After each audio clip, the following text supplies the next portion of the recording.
CityCast Pittsburgh is supported today by the Heinz History Center and their newest exhibition, Pittsburgh's Hidden History.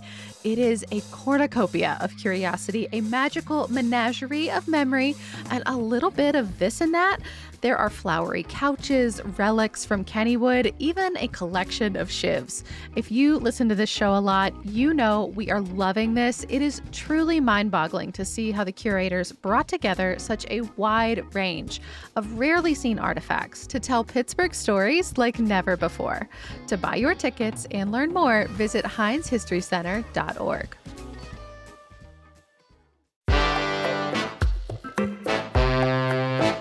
I am here with the hosts from all 13 CityCast podcasts through the magic of Zoom. Hello, you all.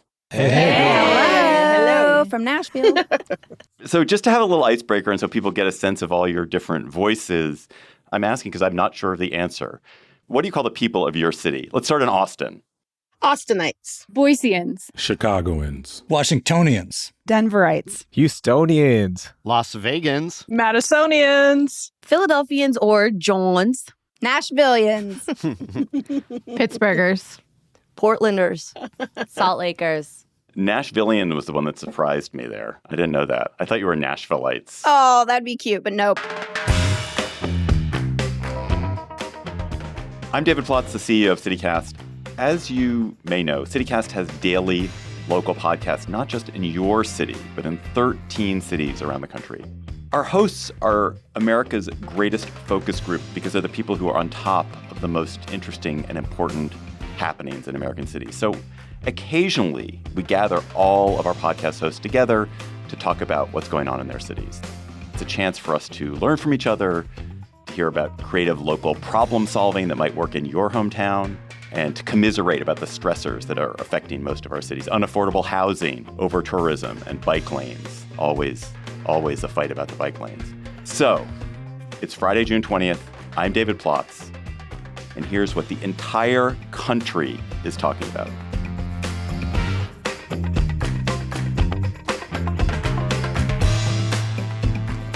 So I'm going to start our tour of CityCast's 13 cities right here in my hometown of Washington, D.C., because we're here experiencing something here that's been kind of locally surprising, but also seems to be happening in other cities. And that's a retreat from progressive urban policies, and not all because of Trump. So, hello, Mike Schaefer, host of CityCast DC. What is happening in DC? So after a decade or so, the city's economy was healthy. The city had come back from these sort of terrible depths of the 80s and 90s. The city government, particularly people in the city council, really pushed through a bunch of fairly progressive legislation. There was a family leave benefit added. There was a lot of new restrictions on police officers and excessive use of force. There was literally a streetcar. And we have, in the last, year and a half, really seen a falling away from that. There was a crime spike post-COVID.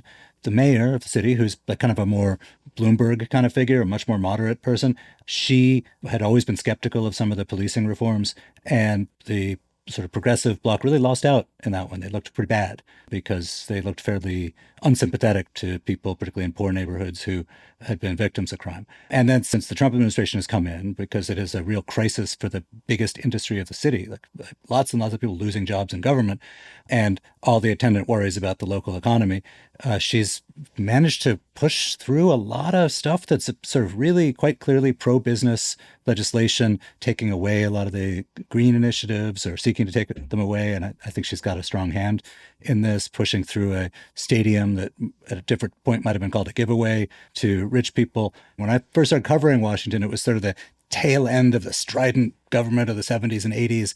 And cities across the country started electing these pro-business mayors like Rendell and Philly. And now the sort of same turn away from the progressives is happening again. And you're saying it's not just Trump? No, it's in fact, if Trump's role is simply as sort of an accelerant of the bad local economy that is giving the pro-business side of the political divide kind of a piece of evidence that they can use to say we need to cut taxes or whatever it is they've always wanted to do. Being accused of being on Trump's side is actually the most effective counter to that. So, Mike, I obviously live here in D.C. I am really curious, Claudia Meza, you were the host of CityCast Portland. The topic you flagged, it's not exactly the same, but it's another case where you have a law that seemed like a progressive or liberal law that is being rolled back in a kind of curious way. Yeah, I mean, well, so something my team has been following these past few years are the ups and downs of Oregon's now oddly controversial bottle redemption bill. Since 1971, when it passed, it's been kind of a point of pride for Oregonians because it was the first bottle redemption law in the nation. And it's a very influential piece of environmental legislation. 9 other states adopted a version of that law, but Oregon consistently has the highest redemption rates, as high as 87%, because a big part of our bottle bill is that pretty much all retailers selling beverages with redeemable containers have to take empties as long as they're open. So if you're a 24-hour convenience store, you're hand counting that ish, like empties at 3 a.m, sometimes all by yourself if you're working alone. And that's one reason why the law started causing issues these past few years, because the whole point of the law originally was to curb littering. But we all know it's now become a way for many people to either supplement their income or survive on the streets. Couple that with rising homeless rates, a fentanyl crisis, and our retailers were flooded at all hours. And because a hit of fentanyl costs roughly 10 cans, which someone calculated, dealers started opening up shop outside these retail establishments. It was creating so much chaos that our governor actually allowed a few of the hardest hit stores downtown to stop accepting cans altogether. So this year, Oregon lawmakers approved key changes to our bottle bill, which include allowing for alternative redemption sites, which we didn't have before. Like, we had like a handful of official bottle drops because everybody was accepting them. So now they're like, we should probably get more of these, including mobile sites such as trucks that travel to different neighborhoods. Nonprofits can now run them, and stores can now finally refuse to accept bottle returns after 8 p.m. So when you're saying, David, like, oh, so much change, they're just like, can you not come at 4 a.m? So there's that. And now they can refuse hand counting after 6 if they're located near one of these new alternative sites. So they're hoping this relieves the pressure on retailers, particularly downtown.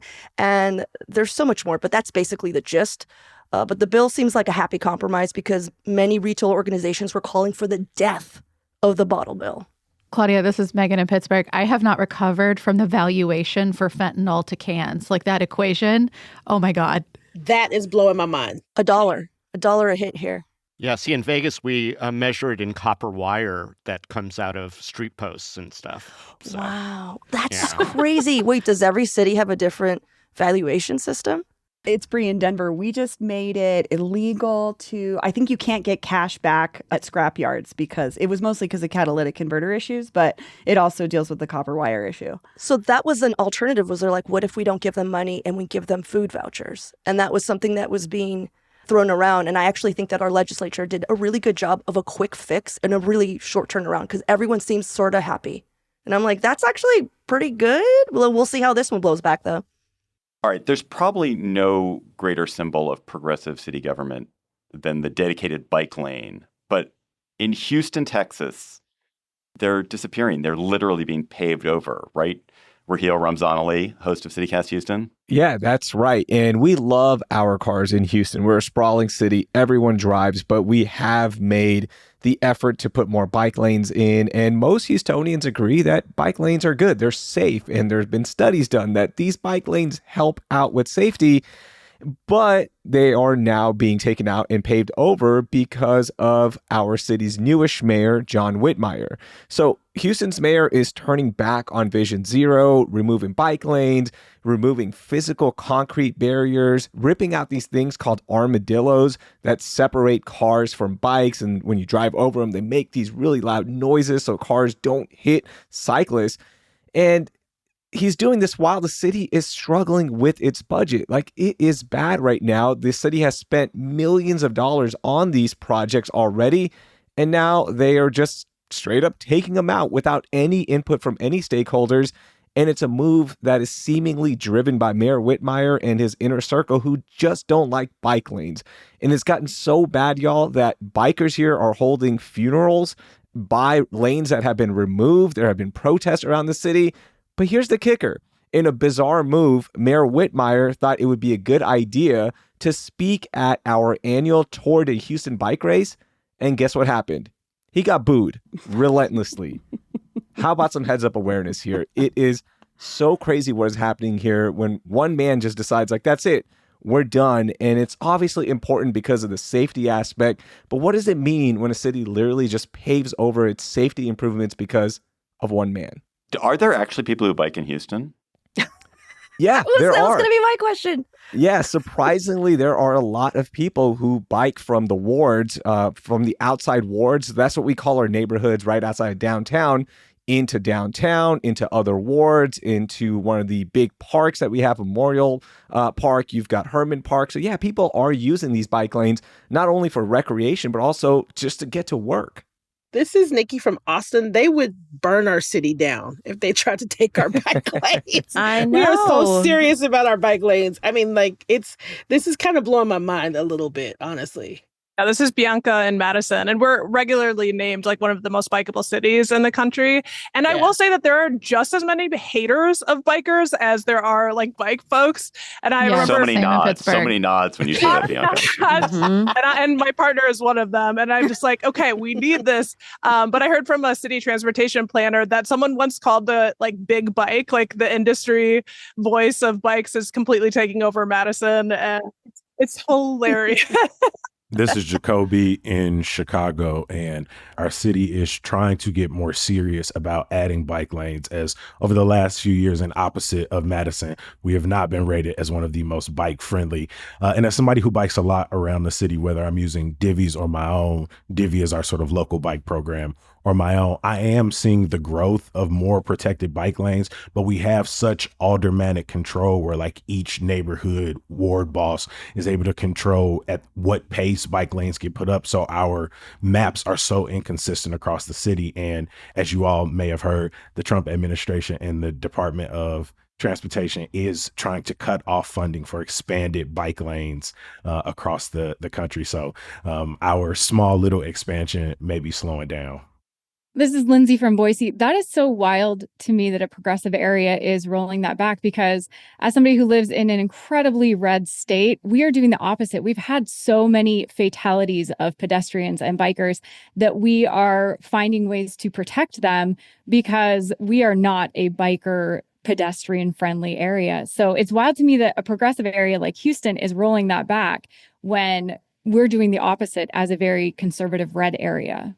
Lindsay, you know about the Idaho stop, this famous term? The Idaho pioneered this idea that bikers should not have to stop at stop signs and red lights as long they can treat them as sort of yields. And it's called the Idaho stop. So you guys are we famous. recently talked about it because it can be good and it can also be really terrible. So that's a very controversial topic in Boise. I know you guys. We could talk about bike. Maybe we should Controversial just do all it. We over. should just do a bike lane. We really should. We should just do a bike lane episode. Yeah, we should. I've been holding back in I have Portland so just much because to I don't say want to about take this it from over. All right, Nashville. listeners, we're going to schedule a full bike lane all hosts episode one day. All right, but there's not just bike lanes. Bike lanes are not the only things that people are trying to do to make their cities better. I want to talk about some other creative but sometimes super divisive ideas for making cities awesomer. So I want to start with David Figler in Las Vegas, where everyone except possibly David Figler is excited about a plan to take a bunch of federal land and allow people to build houses on it. Not everyone. Okay, David, let's talk about sprawl and development. Las Vegas has one of the most acute affordable housing crises in the country. We're almost 80,000 units short, and that number doesn't diminish. People are still moving here at double the national average. There were a handful of potential solutions passed in 2023 by our legislature, which is majority Democrat, but our Republican governor vetoed all of them. So he had to come up with a response, and his response: let's open up outlying federal lands in the desert and mountains to developers, and maybe they'll build more housing. So about 80% of land in Nevada is owned by the feds, so BLM, et cetera. Interestingly, it's been a mostly bipartisan push since the governor announced it, that started with heavy lobbying on President Biden to expedite the release of these lands. Now, conservationists have been split, mostly because there's a federal law called SNPLMA from 1998 that keeps the revenue in Nevada for infrastructure and allows negotiations. Although, and I'm looking at Utah, a recent push from Utah's congressional delegation has been trying to bypass that law so that all the sale of federal lands goes to the feds, not to Nevada. Anyway, proponents of opening up more land cite studies that they say, look, we're just running out of space. But opponents have pointed out that there's ample infill, that there's too much strain on infrastructure with sprawl, and that all those studies are skewed because they ignore endangered species, and this alleged need for new development and housing is based on a desire for single-family homes alone. So that's where we are with that. This is Allie in Salt Lake. David, if you ever need a friend to say SNPLMA with, I think I might be your only buddy on this episode right now. But funny enough, you mentioned Utah's congressional delegation being all in on this. I think the co-sponsor of that effort to get that in Trump's bill, which it failed, is Celeste Malloy, who, incidentally, is Ammon Bundy's cousin. Ammon Bundy, if you're unfamiliar, yes, armed, anti-federal government, anti-public land. You might call him a revolutionary, currently hiding out in Utah, but not hiding out because no one will arrest him. He's just running a storefront. There you go. This is Lindsay from Boise. He also ran for governor of Idaho and got more than 100,000 votes here. So, and they also stormed buildings in Oregon. So I was about to say, I don't want to bring it back to Portland, but we knew him when? Back in 2016. It was the occupation of the Mahler National Wildlife Refuge. Not to stand up for sprawl, but look, everyone, there's an overwhelming amount of support in your state. Like everything I've ever seen in Las Vegas is it's sprawl. Like people seems to like it. That's why they moved to Las Vegas so they can sprawl out there. Like why stop it now? I mean, man, why not let people have the houses that they want to have in the desert? Well, first of all, there's no guarantee that houses are going to be built, let alone affordable housing. The idea is maybe it'll increase the stock and that'll drive down prices. But bottom line, it's the desert, David. I mean, if you want to have a mountain lion sort of doing a confab with your shih tzu in the back porch, go for it.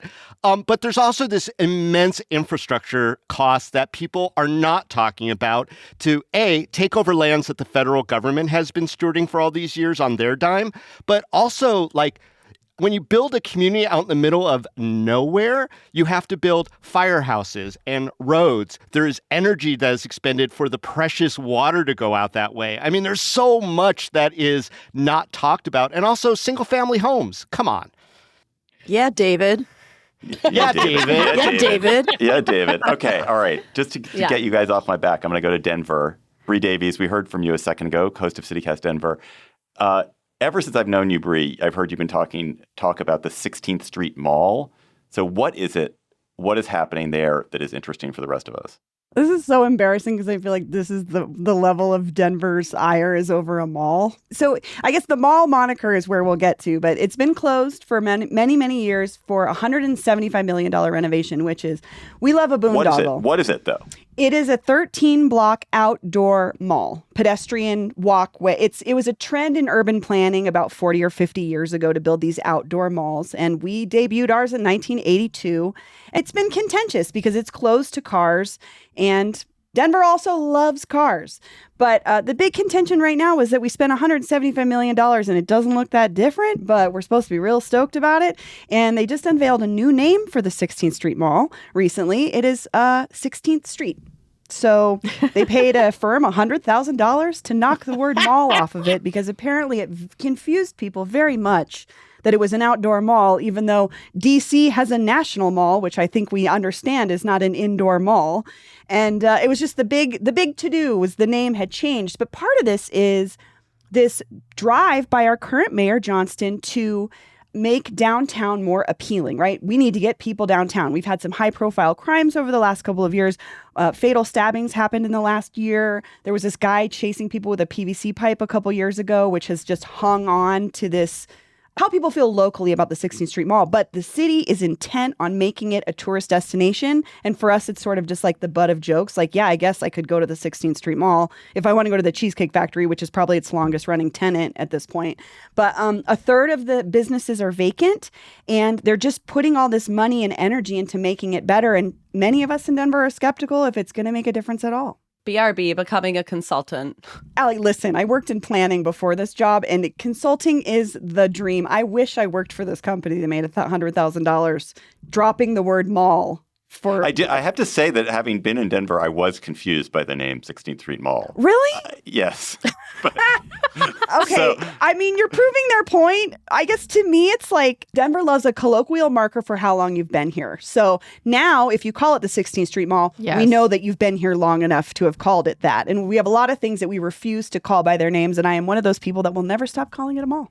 Well, listen, this is Mike from DC. I hate to be sympathetic to a boondoggler, but you worked in planning. Isn't like, at least for us, the lack of people coming downtown because some people work from home now is viewed as like an economic crisis. We don't have a wage tax here, so people like if they're not spending money on lunch and stuff, it's real bad for schools and everything else. So is this like part of a scheme to try to lure more people downtown? It's 100% the scheme, because also we have this crazy vacancy rate at office buildings downtown. But in some of our other sort of office building-y areas, like we have an area called Cherry Creek, their offices are booming. People don't want to be downtown. But I think the big thing right now is there's no housing options downtown. And this idea to convert office buildings, which we talked about with my old boss on a former show, it's almost impossible to turn some of these 70s and 80s buildings into housing. So it remains to be seen if this mall is going to be the solution. So I want to go to Austin. Nikki Devon, we heard from you already, the host of CityCast Austin. Whenever I go to Austin, I'm amazed at the amount of traffic and the spaghettiness of your highways. But it sounds like you all have a plan to change that. I mean, maybe. Yeah, we could call it a plan. So I-35, Interstate 35 is the highway that divides Austin, and it's getting this huge facelift that will take a lot of the highway underground.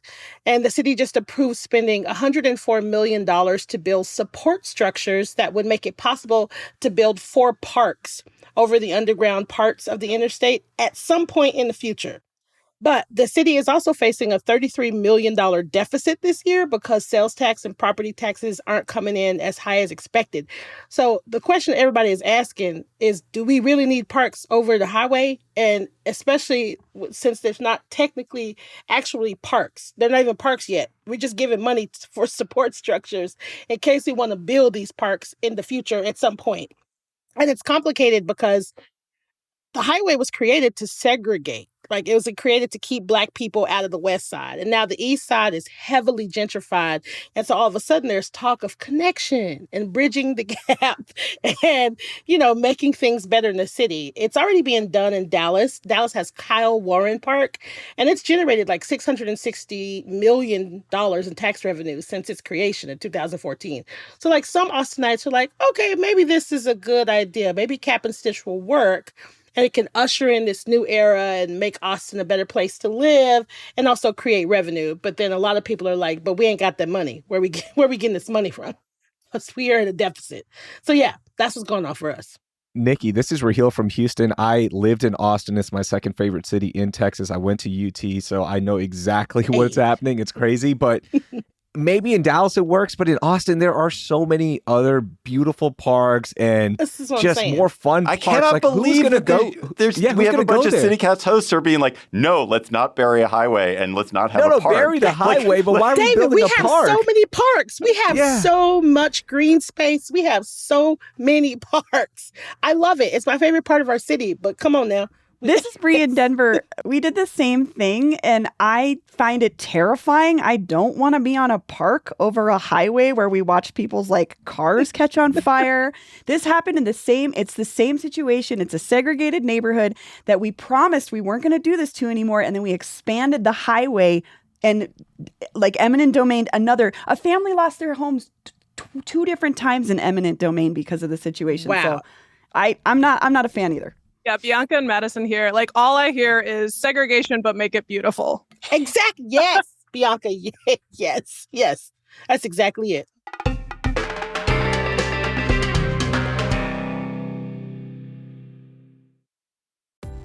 This episode is sponsored by Babbel. Have you ever picked a vacation spot based on where you won't need a phrase book?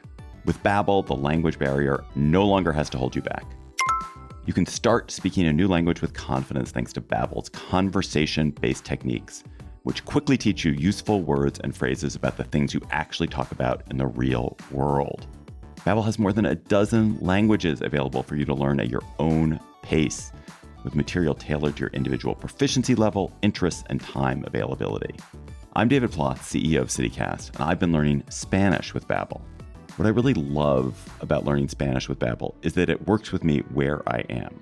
The app and the website keep track of what I've learned. They help me review what I probably forgot from last time, and always is keeping me engaged with a new challenge based on actual conversations I might have in Spain or Mexico or Colombia. Especially food conversations, because I love food conversations. So get talking with Babbel. I want you to learn another language, so I'm teaming up with Babbel to give you 55% off subscriptions, but only for CityCast listeners at babbel.com/CityCast. Get up to 55% off at babbel.com/CityCast, spelled BABBEL.com/CityCast. Babbel.com/CityCast. Rules and restrictions may apply. You know that feeling when someone shows up for you just when you need it most? That's what Uber is all about. Not just a ride or dinner at your door. It's how Uber helps you show up for the moments that matter. Because showing up can turn a tough day around or make a good one even better. Whatever it is, big or small, Uber is on the way. So you can be on yours. Uber, on our way. All right, some of the most interesting ideas in cities are not government spending. They're not business-driven, government-driven. In Pittsburgh, Megan Harris, host of CityCast Pittsburgh, you have a grassroots movement to change your city by getting rid of your owner of your baseball team. So his name is Bob Nutting. He is a billionaire. He used to own a bunch of local things, but he has divested from a few of them lately, including like a big ski resort near here. We have skiing in Pittsburgh. But it's given people hope that there might be like some minor, small cause for celebration for the Pittsburgh Pirates because the team is just abysmal.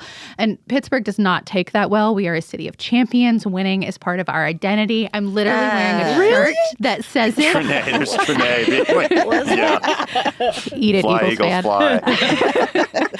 But it's gotten so bad over here that now there's this grassroots effort over here trying to appeal to government officials, to sports executives, to try and get the owner of the Pittsburgh Pirates to sell the team. And as the lease negotiations are starting up, because it's a multi-year process, they've gotten pretty creative. So the guy leading it used to work in the mayor's office a long time ago. He's really smart. He's petty and he's so mad.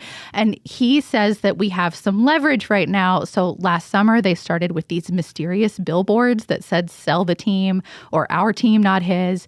People have started wearing T-shirts with those slogans to games. 2 random kids held their own like mini protest on the steps of City Hall with like big steins that said honk if you hate Bob Nutting.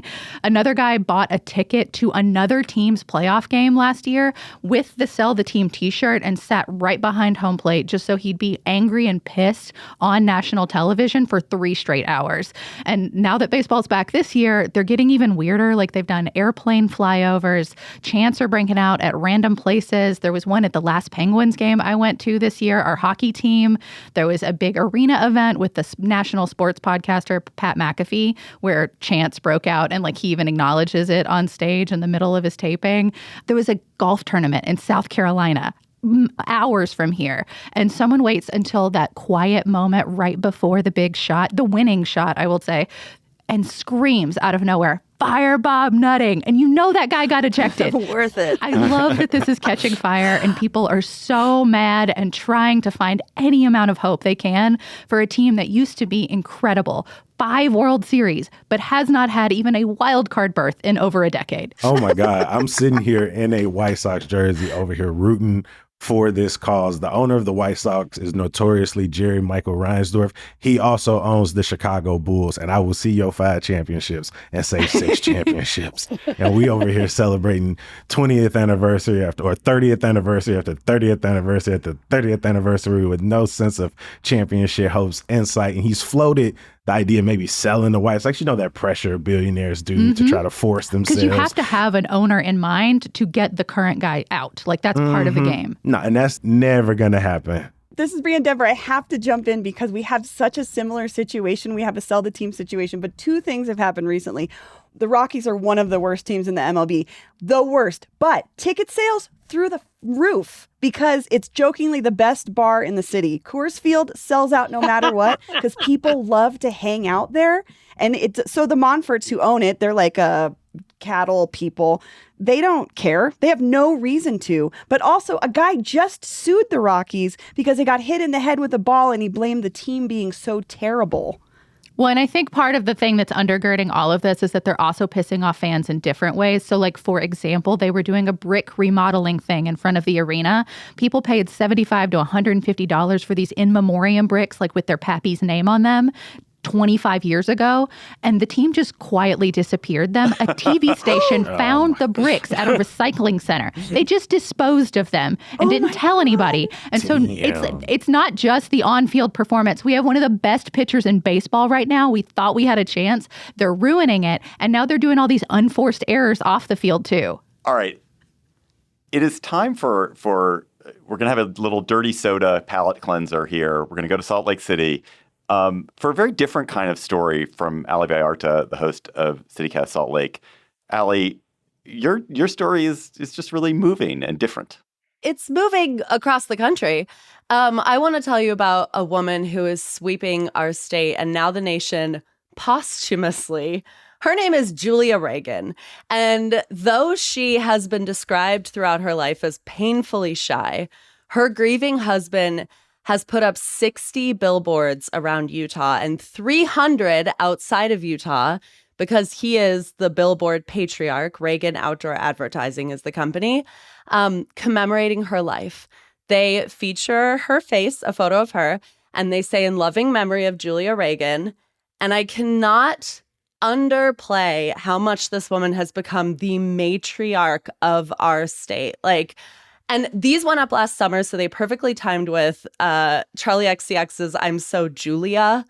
That was, of course, the calling card. It still is here. She is in Iowa. She's in Nevada. She is in Indiana. I actually had a friend who was in Mankato, Minnesota recently and was like, oh, my God, guess who's here? It's Julia. So the thing about this that's interesting is when these first went up, I think we all found it to be curious and maybe a little suspicious. Who is this woman? Why is she everywhere?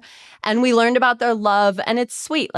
This is a grieving husband who has the power to make sure that he can see his wife's face everywhere, and he did it. And they were supposed to be up for 2 months, and I think we all thought that they stayed up because Bill just loved seeing Julia become monoculture in their home.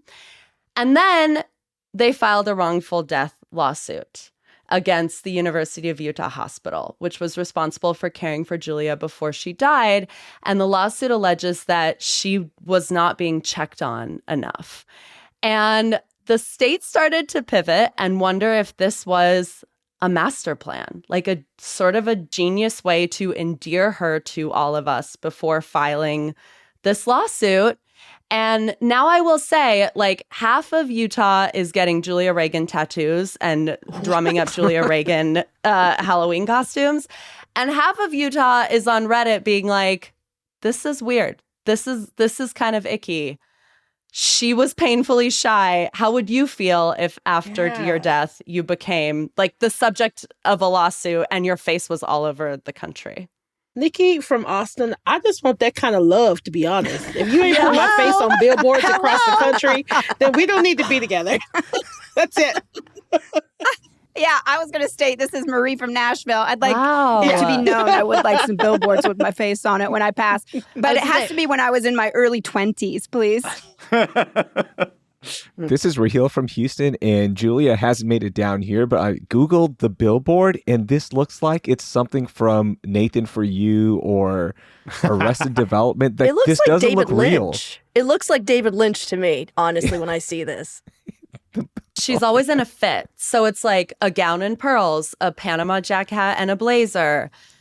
And she recently got refreshed. So now she has like new photos, new outfits. Wait, hold on. She's dropping billboards like Tupac was dropping songs after his death. And they're supposed to come down, but we're told that they will come back every year in memoriam for like a month. So, Allie, just to tie this up, do you end feeling this is sweet, or there's something slightly sour to it? Wild. I think This is wild. I've been down a lot of alleys with this. It's been a year for me and Julia. I think two things. I think one, oops, billboards work. Like every city is fighting billboard wars. And That's as much as, I mean, I briefly lived in Vermont, as much as I'd love to go the way of banning them, it seems like they work. And so there's that. And then the other thing is, I just think grief is maddening. And that's the piece of this story that's like really touching is whether you like the billboards or not, I think we've all grieved before. And like grief makes you kind of crazy.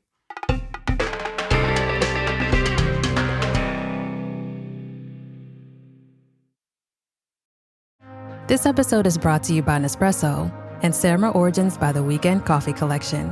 Introducing Samra Origins.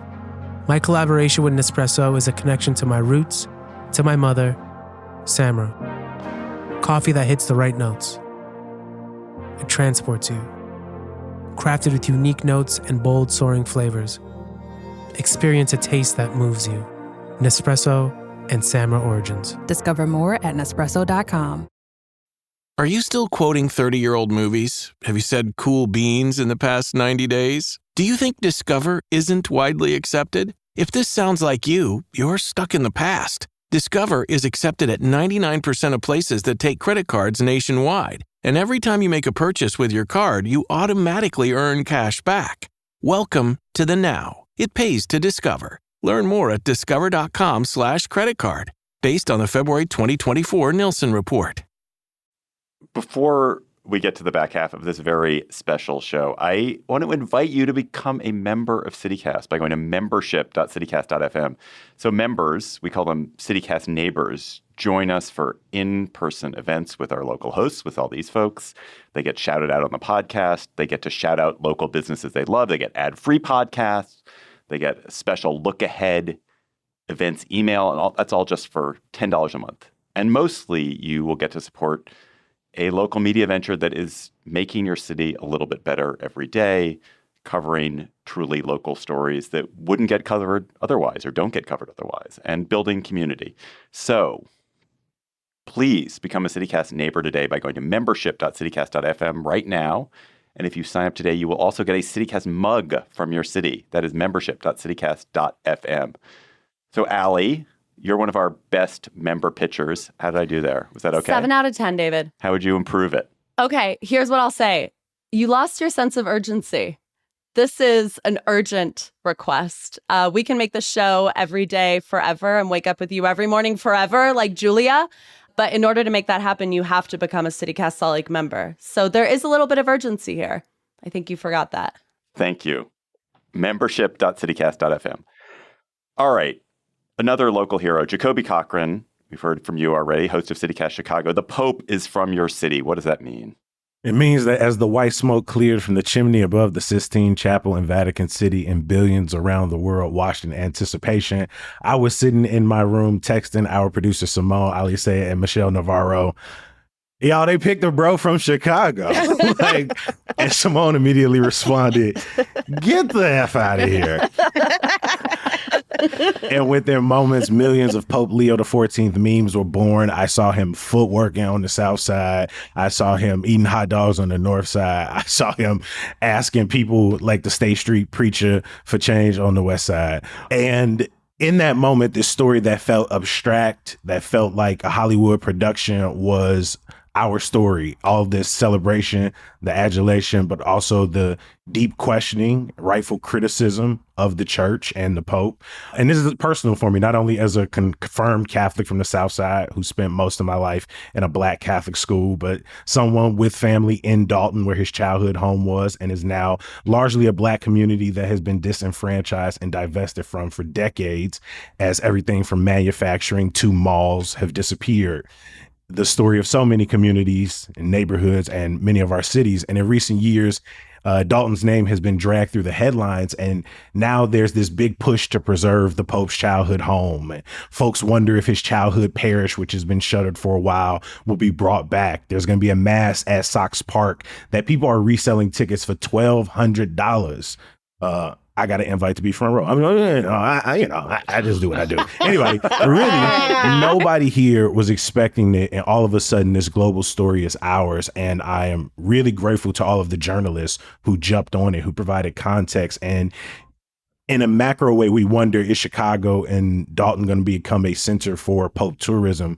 But in a very real human way, we hope that this suburb, that this village, that this town of about 20,000 people gets what it deserves, gets the not only the eyes for a moment, but gets the investment to like rebuild for generations to come. And so, we hope Pope Mania isn't just like memes and Malort jokes, but also something very substantial for the people of this community. There was literally a Malort joke in the chat just now, Jacoby. So Jacoby, I didn't see it. Dalton part of Chicago, or it's a suburb? I'm unclear. It's a village right on the opposite side of the far south side border. And in Chicago, like, there was this conversation people tried to start of like, oh, look at Chicago trying to claim suburbs all of a sudden, when it never likes to claim its suburb and likes to remind people that they're not from the city. That's not how it works for the far south suburbs. It's different, right? It's not the far west suburbs of like Naperville or northwest like Schaumburg. Like Dalton right across, again, has a very similar story to the divestment of the far south side of Chicago. Many of the people who live there have deep roots and connections to the city. And so it's a lot different. And again, his parish was technically in Chicago. His birth certificate, he was born in, formerly known as Mercy Hospital in Chicago. And so we get to claim it, but we also are having a real nuanced conversation about what this could be. This is Trinae in Philly. Jacoby, we have a joke in Philly's. You mentioned like this claiming suburbs or not claiming suburbs. The Pope actually went to Villanova, which is in a Philadelphia suburb. And so we've often joked like, should we claim Villanova when when that school is doing well in sports? But we also have a joke that possibly we have a Pope that went to Wawa. Wawa is better, Megan. I don't know why you're always trying to fight, Trinae. Pittsburgh's here. We're ready. Now back to more contentious stories of city living. Probably the most universal story in all of CityCast is the cost of housing. It's about cities becoming unaffordable. Bianca Martin, host of CityCast Madison, you're going to talk about that in 1 second. But I thought we would just get a survey of the country first. So I asked each of you, what would it cost to rent a decent, good 2-bedroom apartment in a good neighborhood, like not the best apartment, not the best neighborhood, but good apartment, good neighborhood in your city? So we're going to go in reverse alphabetical order. Salt Lake. Probably $2,500 a month. Portland. $2,500 for sure. Pittsburgh. Like 1,800? Philly. 18 to 21.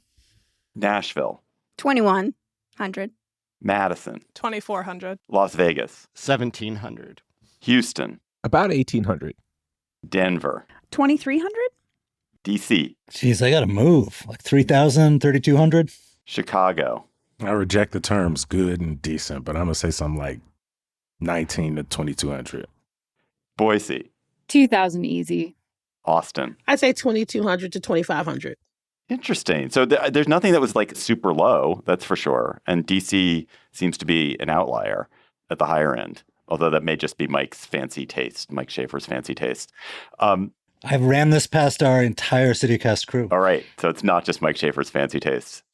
So Bianca, you wanted to start us off on this topic because it sounds like you have a situation in Madison where your own elected officials literally cannot afford to live in the city.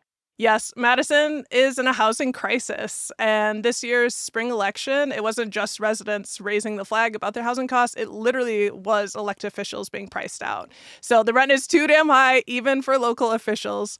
So the backstory, one Dane County supervisor whose district was downtown Madison resigned this spring, prompting a special election that's actually happened this week because she couldn't afford to live downtown. And then one Madison Common Council member who's famous for being Madison's first openly openly transgender alder, also suspended her spring campaign, to much ado, because she couldn't find affordable housing on the east side. And you have to live in your district. So that alder was nonetheless, this is kind of spicy, still elected to her seat because her name couldn't be removed from the ticket legally, which was wild. So she ultimately accepted the role. But the bigger question here is, what does it mean when housing costs are affecting who can even represent you, right? So Madison's predicament is not a secret. I'm sure a lot of y'all's cities are facing the same thing. We're an attractive place. It's a university town. We're designated kind of like a climate change haven with a pretty high standard of living.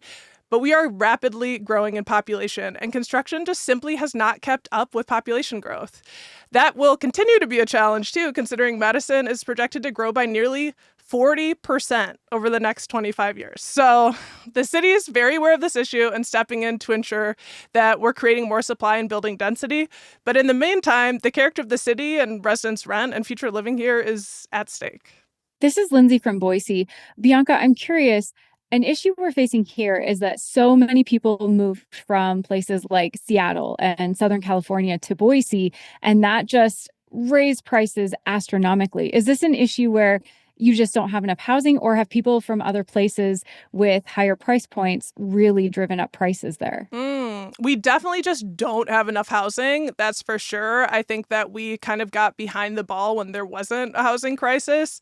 That said, like our old producer on CityCast Madison moved from Oakland, California, where he'd been forever, to come to Madison. Like it is in the middle of the country. Like climate disasters are real on the coast, and we are seeing definitely an interest, I think, from the coastal regions like moving into our city as well. This is Megan in Pittsburgh. I'm actually like so shocked by this because Madison is considered like the beacon that's doing it right for us. And we don't have any of that population growth. We were just celebrating because we grew 0.2% this year. And that was like a big deal. But we still don't have enough housing. And we're looking at Madison as like, you guys have the solution. Well, we do. We're working on the solution. But I'll say like just that 40% growth, we're like at, 270,000 right now. In 25 years, adding 150,000. Like we are not getting any more land. We're on an isthmus. We're between two lakes. Can't build on the lakes, really.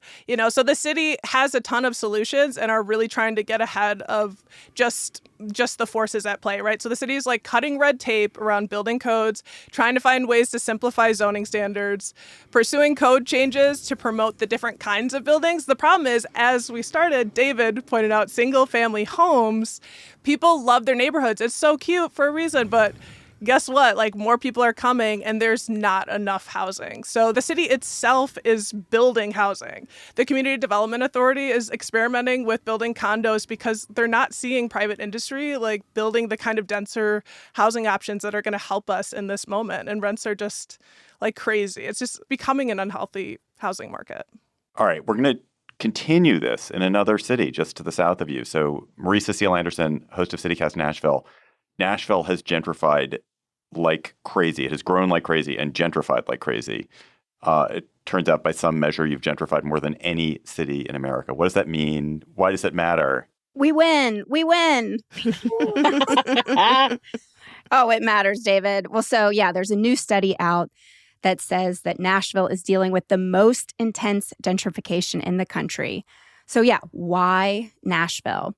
Gentrification happens everywhere. I personally think it has to do with the ABC hit television drama Nashville. Remember that show, y'all? It came out in 2012. Loved it. Connie Britton, best actress ever. I was obsessed. Future second wife, possibly, Connie Britton. Yeah. That hair. Oh, perfect hair. Anyway, it was a huge hit, as we know. So during that time, GQ called Nashville Nowville. Ugh, makes me throw up. New York Times called us the It City. And then because of this, people started flocking to Nashville. But here's the thing. We have zero rent control. We have hardly any tenant protections. Our zoning and building codes are hopelessly outdated.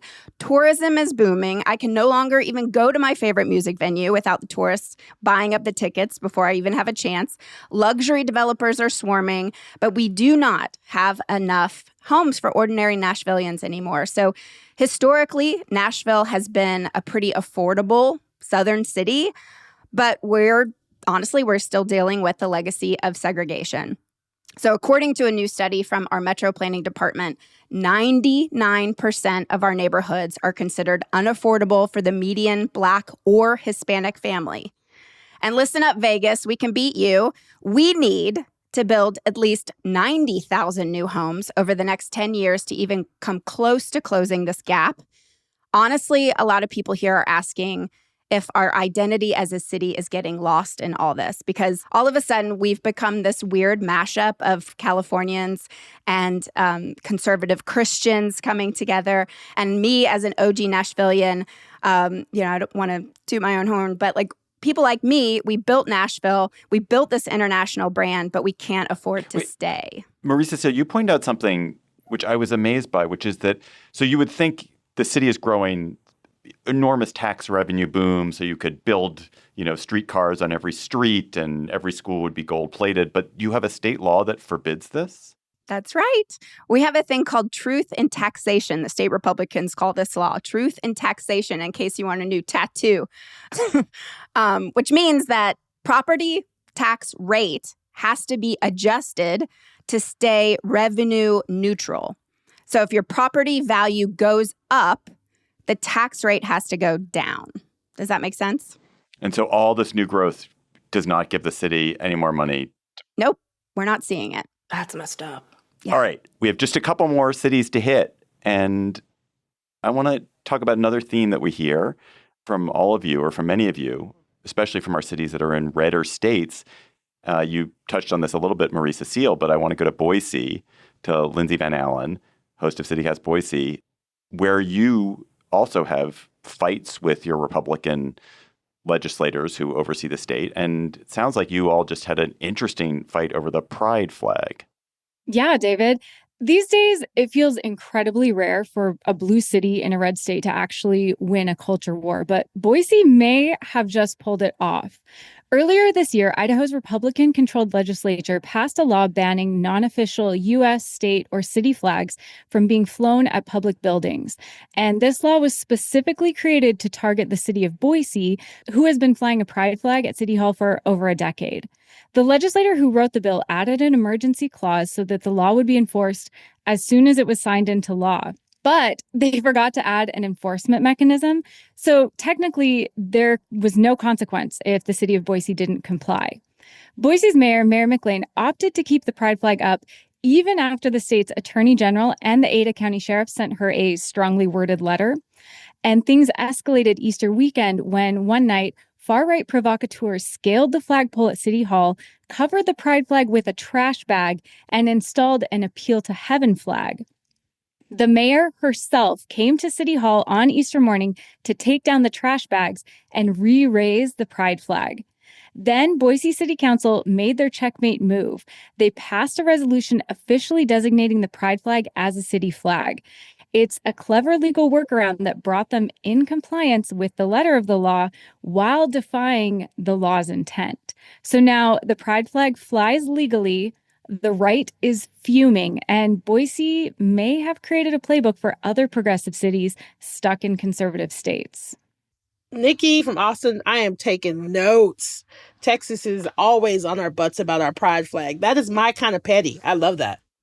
Allie here at Salt Lake, we actually did literally copy your playbook and just raised 4 new flags in Salt Lake City. We adopted a pride flag, a trans pride flag, and a Juneteenth flag that are now official flags of Salt Lake City. And it was exciting for us because I don't know about your mayor, but our mayor tends to play a little bit nicer with the Utah legislature. And I think people were really thrilled to see her stick it to them. It felt unusual and exciting. Oh, same, Allie. It seems like we're always caught between a rock and a hard place. And so the mayor tries to play nice in the hopes that we'll be targeted less. And it seems like this was just a bridge too far. And this is where she drew a line in the sand and said no more. And the pressure was on. Like, the far right was livid. The attacks were harsh, and we prevailed. Bianca here in Madison. We're having a situation in Wisconsin. Like, our governor ordered the pride flag to be flown above our state, and that's been happening. But our state historical society, in a controversial move, just went against their own tradition, and their CEO said, not this year. And the staff's not happy. A staff person said leadership framed the move as like flying the pride flag would be political, and we're not a political organization. Meanwhile, this announcement came like right after state Republicans on the Joint Committee of Finance planned to slash parts of the governor's budget, including money for the society's new history center. So, like, things are afoot and people are losing funding and people are towing the line before the line comes to them. Yeah, we've had a lot of preemptive compliance within Idaho. So it has been really heartening for our Boise mayor to say, come at us, like this is where we're going to stand. And as someone who lives in Boise, but in this super red state, it is so rare, but has really, especially leading up to Pride Month, really lit a spark in our community. And they will come at you, Allie, again here in Salt Lake. I feel like our big joke here is anything you do that feels fun or cool, next year the legislature will pass a bill to make it illegal. Yep. So it's like become like, oh, do you like that beer? It'll be illegal next year. Oh, do you like, because it just, that's the game. Like they're vengeful. It's exhausting. Oh, Allie, we have the same joke in Boise where the minute we're doing something fun or we're like, don't tell the legislature, don't tell anybody you don't absolutely trust because it will be illegal by next January. Yep. I want to end with the city that started it all. Let's go back to the birthplace of America. Heck yeah. And an issue that also affects a lot of our cities, which is tourism and how it divides a city. And so Trenae Nari, host of CityCast Philly, we've heard from you already. But your city is counting down to July 4th, 2026, the 250th anniversary of the Declaration of Independence. And it's a blue city that is unhappy with maybe the redder manifestation of how this I don't even know what a sesquicentennial maybe is going to be. Semi-quincentennial. Oh, it's semi-quincentennial. So what's happening in Philly with this celebration, and is it going to be a source of tension? Okay, so Philly is supposed to be the tourist epicenter of the country next year. We got the MLB All-Star Game coming through, World Cup, NCAA tournament, and this special semi-quincentennial of America. Big party, 250th year, right? We got some issues, y'all. Some Philadelphians are pointing to the fact that there's not much word on a major public works project. So in the past, let's see, at the 150th anniversary, we got a new stadium, the Ben Franklin Bridge, which connects us to New Jersey. For the 200th birthday, we got a museum, a concert arena. But as far as we know it today, no big projects on the horizon. Yeah, they're going to be painting the Independence Hall. There's a citywide and statewide art installations are popping up, and they're going to make the Rocky statue shinier. But another wrinkle in all of this is that in the backdrop, we have a looming funding crisis within SEPTA. That's our city's transit agency. If there isn't a financial bailout for our more than $200 million deficit by the end of this month, there are going to be cuts to 45% of our bus and train service. That means canceled bus and train routes, layoffs, and we are in a divided state legislature, and they have 10 days to approve the funding to save SEPTA from major service cuts. So many Philadelphians are wondering how the system could even handle the nearly 1 million visitors scheduled to come into the city in about 13 months. And SEPTA itself says they won't be able to handle the influx of hundreds of people for our big events. So we got some issues when it comes to all of this. Of course, our city leadership and leaders in the tourism sectors are optimistic about 2026, but I'm not so much. So it's not so much a red-blue issue. It's a kind of infrastructure issue. You welcome whoever comes. Yeah, of course. You're always welcome in Philly, but our president might have some beef with us. He targeted us because we are a sanctuary city and then listed us on this list and then delisted us. So who knows what that's going to be like. This is Megan in Pittsburgh. Just a little more context here. Philly is probably extra screwed because it's not just Philly and SEPTA that are going through this crisis. It's all 67 counties in Pennsylvania, including Pittsburgh. We have a $100 million deficit. We're looking at 40% across the board cuts. We are all broke. Every transit system in Pennsylvania is busted right now, and they are all asking for money this cycle. And SEPTA got money last year from the state. None of the rest of us did. So everyone's hands are out right now, and I think that's just going to hurt Philly's case for the next year. Raheel in Houston here, and we're a World Cup city as well and operating at a deficit with our city's budget. And it just seems like across the board, it's like the vibes. That's it. Like, we'll figure it out. Like, come on, the vibes are great. FIFA, World Cup. Come on, y'all. It's a global event. We'll figure this out. No. Every city, it seems like, is kind of screwed in all of this. This is Lindsay from Boise. Y'all states fund public transit. We don't give any money to public transit here.